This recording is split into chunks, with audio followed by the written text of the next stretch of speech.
Здравствуйте! В эфире телеканала ФНВК Саха-Якутия-24. Программа «Якутия вперед». Сегодня глава Республики Саха-Якутия Айсен Сергеевич Николаев озвучит основные итоги работы в январе. Айсен Сергеевич, здравствуйте. Добрый день. И начнем разговор с вопроса, волнующего всех якутян. В начале года отмечалась невысокая заболеваемость коронавирусом, но к середине января эта цифра увеличилась кратно. В последние дни ежедневно фиксируют более 2000 новых заражений ковидом.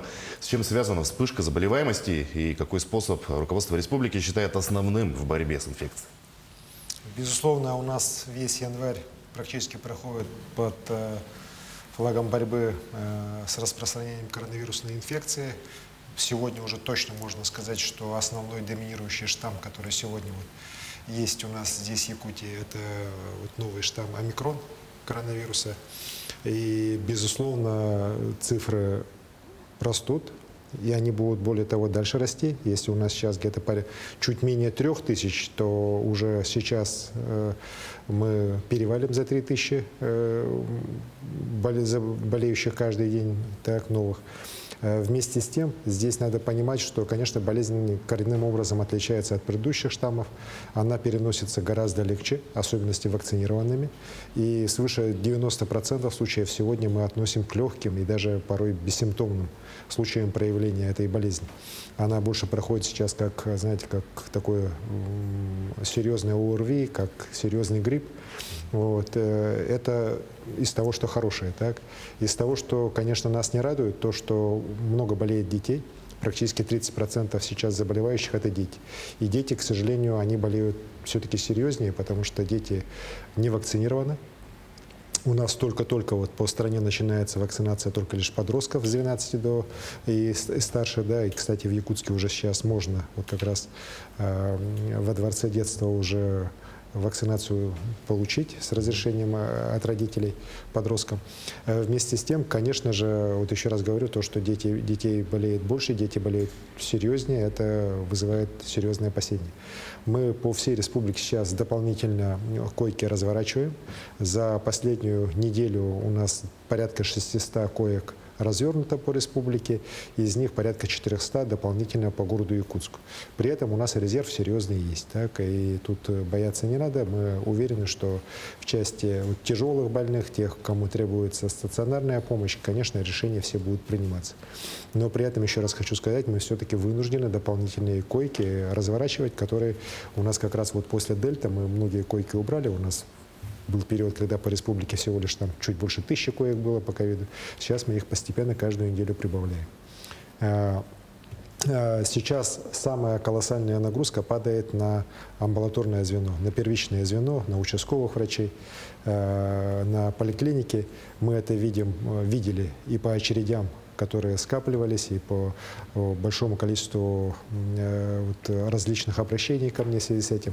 Было принято решение по городу Якутску в центр, наш спортивный «Триумф», перепрофилировать на некоторое время в такой, знаете, ковидную амбулаторию, где люди максимально могли бы проходить и как раз с симптомами ОРВИ, гриппа приходить и выяснять, у них на самом деле ОРВИ или ковид. К сожалению, самый первый день у нас были проблемы, они были связаны с чем? С тем, что многие решили, что это центр, где можно бесплатно пройти тестирование. И за первый день прошло практически 2600 человек, так из них более половины, 1400, были те люди, у которых не было никаких показаний как раз для обращения вообще ни по ковиду, ни по ОРВИ.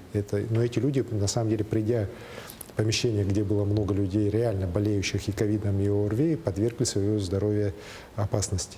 Была усилена разъяснительная работа, и сейчас мы каждый день видим, что приходит 1200-1500 человек, из них тех, кому не надо приходить, уже гораздо меньше, 200-300 человек, да, но все равно я бы просил жителей Якутска в этой части, конечно, быть очень внимательными. Если у вас нет никаких симптомов, просто чтобы сходить провериться, не надо идти в «Триумф», потому что туда идут люди реально, у которых есть температура, у которых есть признаки ОРВИ, и как раз сегодня мы видим, что каждый день там сотнями людей выявляются, у которых есть и ковид. Это, конечно, помогло нам разгрузить поликлиники. Мы сейчас можем сказать, что в целом поликлиническое звено города Якутска, оно справляется с нагрузкой. При этом, конечно же, каждый день ко мне, мой адрес и в адрес горячей линии обращаются люди с определенными жалобами на то, где-то лекарства не выдали, где-то ПЦР очень долго задерживают. Но в каждом случае разбираются, принимаются меры. Тут надо понимать, что нагрузка, еще раз говорю, на первичное звено просто колоссальная. Система, она точно не была никогда рассчитана под то, что каждый день, например, у нас сейчас по республике свыше 10 тысяч анализов обрабатывается по ПЦР и вот ИХ-тесты на ковид. Так? Ну, раньше у нас там 5, 6, там 7 тысяч достигалось, сейчас уже за 10 тысяч уже идем. Так? У нас на последней неделе января рекорд был, когда за день свыше 10 тысяч только анализов ПЦР было по городу Якутску обработано. А ведь есть еще вот ИХ-тесты, которых тоже очень много. Соответственно, еще раз говорю, система работает с колоссальной перегрузкой. Еще раз хотел бы, пользуясь случаем, поблагодарить медиков всех, которые, несмотря на эти труднейшие условия, со своей задачей справляются. Вот еще раз хочу сказать, что у нас нет там каких-то катастрофических последствий от резкого увеличения количества заболевших. Мы в целом выдерживаем. Более того, считаю, что все-таки по городу Якутску мы уже где-то на пике. И вот если мы еще вот некоторое время продержимся, так буквально вот еще неделю, то уже заболеваемость может даже начать постепенно снижаться. Ну, конечно, в том случае, если, еще раз говорю, и население будет проявлять себя, вести себя осторожно так, ну и система здравоохранения будет работать так же, как она отработала до этого времени, достаточно слаженно. При этом, конечно же, сейчас мы понимаем, что болезнь постепенно переходит в районы.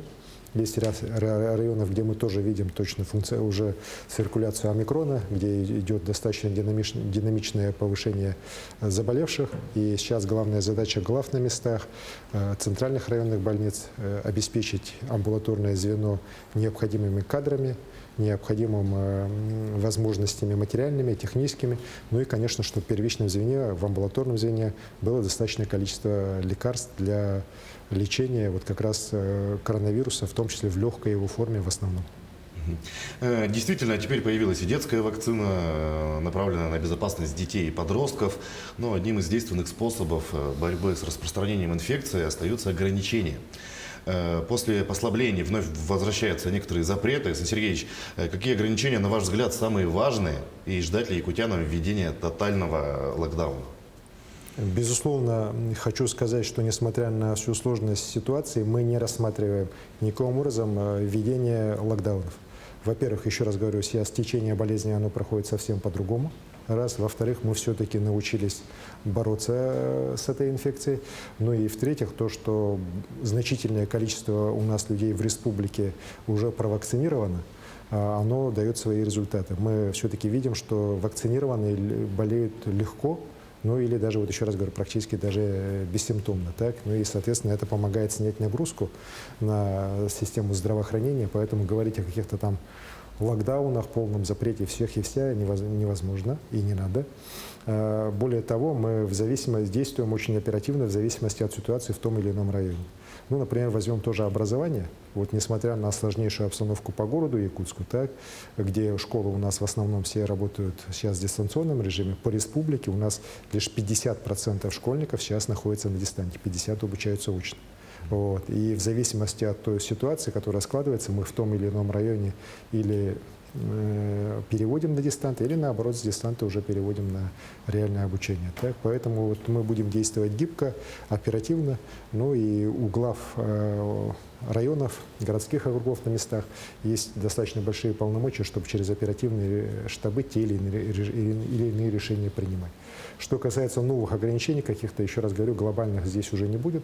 Вот. Главное, чтобы люди хотя бы соблюдали вот основные из них, это и дистанцирование, и масочный режим. Все-таки вот понятно, что омикрон очень заразен, очень быстро распространяется. Вот здесь как раз максимальное такие соблюдение простейших элементарных норм, оно очень важно.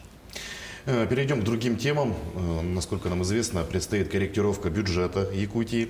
Александр Сергеевич, какие изменения ждут главные финансовые документы республики? Безусловно, нововведением этого года, финансового года, является то, что мы уже можем в начале года проводить серьезную корректировку бюджета республики, причем корректировка будет в сторону увеличения. Расходы государственного бюджета республики вырастут практически на 38 миллиардов рублей. Это связано и с дополнительным поступлением денег из федерального бюджета. Это также обусловлено тем, что под конец 2021 года мы получили дополнительные доходы от наших крупнейших компаний, которые позволили нам сейчас уже в начале года, имея свободные большие остатки, производить корректировку. Конечно же, эта корректировка очень важна. Мы с правительством согласовали основные параметры, и сейчас правительство уже будет вносить в установленном порядке в Государственное собрание данный законопроект о корректировке. На что будет сделан упор? Во-первых, на полное исполнение тех пунктов моего послания Государственному собранию, которое было сделано в декабре, которые касаются реализации мероприятий Года матери.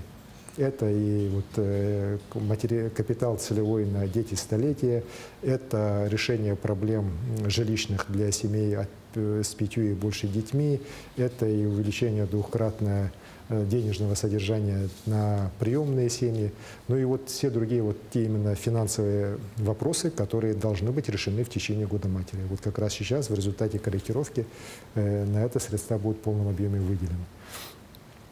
Очень важным, на мой взгляд, является то, что по ряду вопросов, которые были поставлены, в том числе народными депутатами, по решению вопросов инвестпрограммы, тоже определенные решения правительство сейчас уже нашло, и они, опять же, тоже будут представлены в этой корректировке. Увеличена будет также помощь муниципальным бюджетам. Это тоже важно, потому что понятно, что на муниципальном уровне, на уровне самоуправления денег не хватает, они все у нас практически дотационные, ну и поддержка со стороны республиканского бюджета, конечно же, важна и нужна. В связи все-таки с тем, что проблема по безнадзорным животным, она достаточно остро стоит, и надо помогать муниципалитетам ее решать, мы с правительством приняли решение, и правительство включило дополнительное выделение средств 100 миллионов рублей на решение проблемы безнадзорных животных. 70 миллионов на отлов и 30 миллионов на софинансирование строительства муниципальных приютов для безнадзорных животных в районах и городских округах республики. Тоже считаю нужное решение, потому что средства были выделены такие же, как в 2021 году. Так понятно, что сейчас ситуация все-таки требует более серьезных действий со стороны муниципалитетов, ну и так как они у нас в основном все безденежные, так помощь им нужна. Это касается не только города Якутска, и не сколько города Якутска, так же, как и наших других районов. Поэтому в целом эта корректировка, которая проведена, она, на мой взгляд, позволит более уверенно в целом социальной сфере республики работать в 2022 году для исполнения тех задач, которые перед ними были поставлены, в том числе и в моем послании. Действительно, дан уже официальный старт Году матери в Якутии. Практически во всех районах появились на свет первые малыши в этом году. Родителям вручают целевой капитал, вы уже о нем сказали. Его сумма 100 тысяч рублей на ребенка. Александр Сергеевич, какую еще поддержку получат матери в текущем году? И ждать ли малышам еще каких-нибудь сюрпризов в будущем? Безусловно, понимаете, Год матери мы должны оказывать помощь на всех уровнях. Не только на уровне республиканского бюджета. Я уверен, что многие муниципалитеты могут подключиться к решению этой проблемы. Есть, я знаю, и коммерческие компании, которые тоже готовы в рамках своей социальной ориентированности, скажем, решать определенные вопросы, которые есть у их же сотрудников, например, так многодетных семей. Безусловно, радует то, что в этом году, мы уверены, детей у нас будет все-таки родиться больше, чем в прошлом году. Уже до 31 января у нас уже в республике родилось 823 ребенка. Это замечательная цифра. Хочу сказать, что, кстати, по итогам 2021 года мы сохраняем лидерство на Дальнем Востоке. По коэффициенту рождаемости мы 7-е в стране. И, безусловно, это достижение позволяет нам говорить о том, что в юбилейном 2022 году Республика Саха-Якутия получит своего миллионного жителя.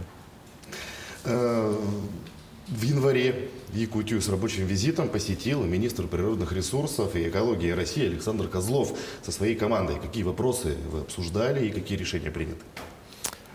Очень важно то, что прямо в начале года министр природных ресурсов страны Александр Александрович Козлов с большой командой, в которую входили руководители федеральных ведомств, таких как вот Роснедр, Рослесхоз, Росводресурсы, скажем так, с большой командой тех людей, которые реально принимают все решения, связанные с недрами в нашей стране, с лесами в нашей стране, приехали и начали свою работу с Якутска.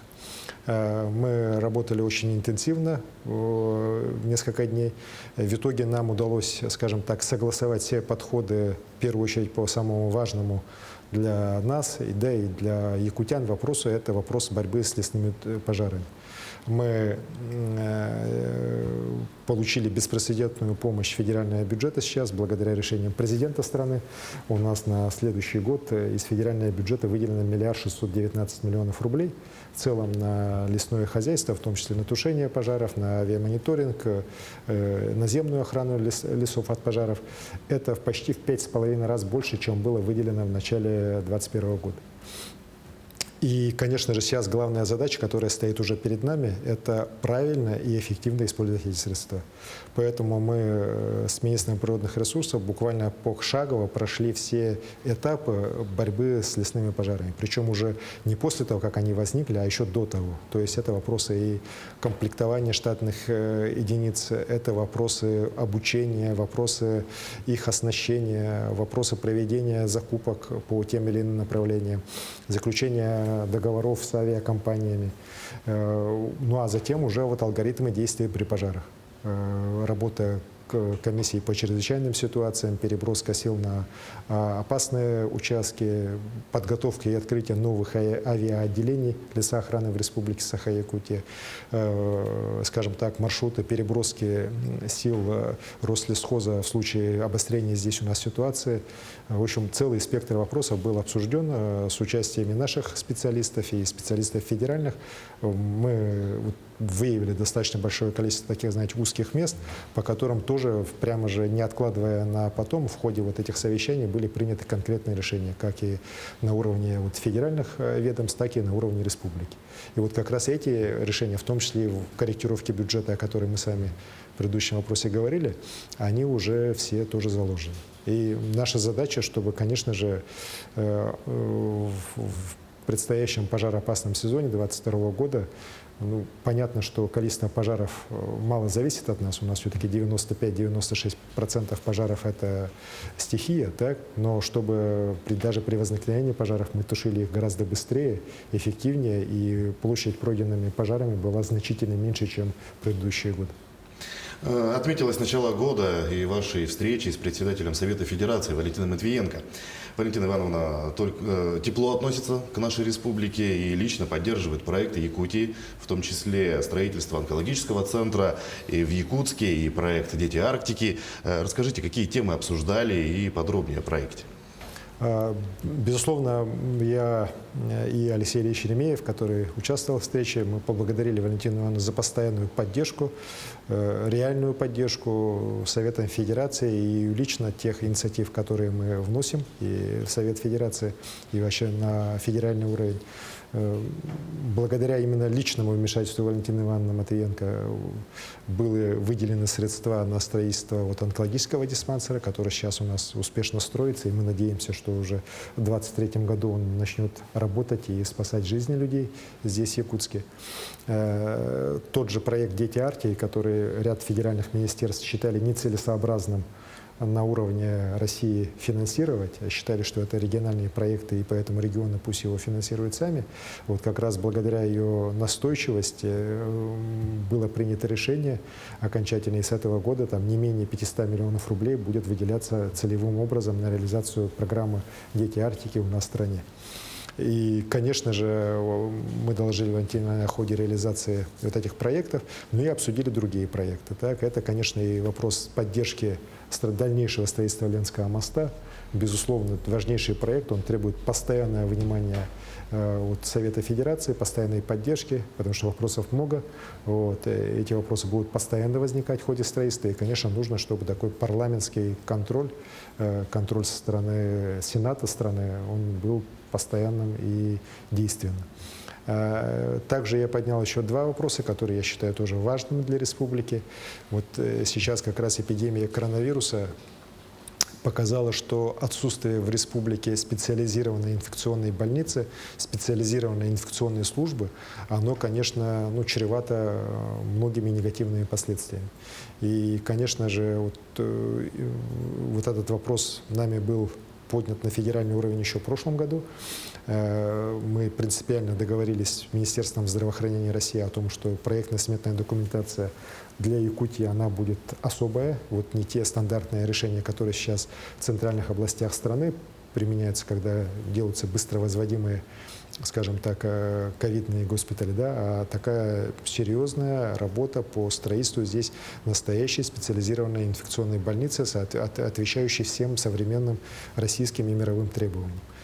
Потому что у нас другие природно-климатические условия, ну и, соответственно, и здание должно быть уже другого уровня. Это решение было поддержано. Вот сейчас мы проектирование уже закончили, сейчас проект находится в госэкспертизе. И, конечно же, я вот попросил Валентину Ивановну в последующем, чтобы Совет Федерации поддержал ее включение в федеральную адресную инвестиционную программу. Следующий вопрос, который тоже неразрывно связан с медициной, с ее развитием, не только для Якутии, но и для всего северо-востока нашей страны, это подготовка медицинских кадров. Мы сегодня видим, даже без ковида, да, что кадров у нас медицинских не хватает. Даже не то, что в сельской местности, даже в наших городах у нас во многих больницах штатная численность укомплектована немногим более 60%. И, конечно же, это во многом из-за того, что подготовка кадров не только у нас в Якутии, но и в целом в стране, она недостаточна. Поэтому надо наращивать подготовку кадров. И вот наш медицинский институт Северо-Восточного федерального университета, который готовит сегодня кадры для Якутии, он при развитии его материально-технической базы, конечно же, готов подготовку кадров организовать более масштабную и для нужд Якутии, и для нужд всего северо-востока страны. И вот вопрос, опять же, сейчас всегда был раньше в том, что отсутствует проектно-сметная документация и института, и специализированных помещений для института, так, включая общежитие. Сейчас мы разработку проектную сметной документации по медицинскому институту, специализированному Северо-Восточного федерального университета, практически, опять же, заканчиваем. Проект уже находится, опять же, в госэкспертизе.